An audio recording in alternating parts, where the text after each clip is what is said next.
नमस्कार, कल्पनास कॉर्नरमध्ये तुमचं स्वागत आहे। आज आपण बनवणार आहोत कढाई पनीर। त्यासाठी लागणारं साहित्य: कांदा भाजून घेतला आहे, दूध मी 1 लिटर तापवायला ठेवलं होतं, गरम झालं ते, आता उकळी आली आहे। आता मी कांदा भाजून घेते। आधी कांदा टोमॅटो दोघे वस्तू भाजून घ्यायच्या चांगल्या मऊ होईपर्यंत, जास्त नाही लाल करायचं त्याला। आणि आता दूध द्यायला उकळी आली आहे, त्यात मी टाकणार आहे निंबू फुलचं पाणी। निंबू फुलचं पाणी टाकून कसं दूध फाटतं आणि आपलं पनीर रेडी होतं। त्या कपड्याने गाळून घेते आणि दाब ठेवण्यासाठी एक ताटली ठेवली आणि त्याच्यावर 1 लिटर पाणी ठेवून द्यायचं, तर निघून जातं एक्स्ट्रा पाणी। आता आपला मसाला मी रेडी करते।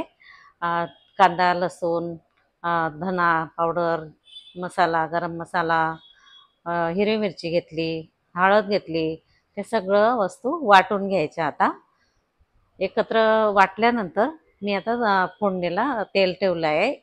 1 मोठा चम्मच तेल घेतलं, त्यात 2 मिरच्या मी तळून घेतल्या, लाल लाल लाल मिरच्या, आणि तेजपत्ता, लवंग टाकून घेतलं आणि तो मसाला वाटलेला मी याच्यात टाकून घेते आणि लाल होईपर्यंत त्याला तळून घ्यायचा बराबर। आणि मी त्याच्यात आता थोडंसं पाणी टाकून घेते।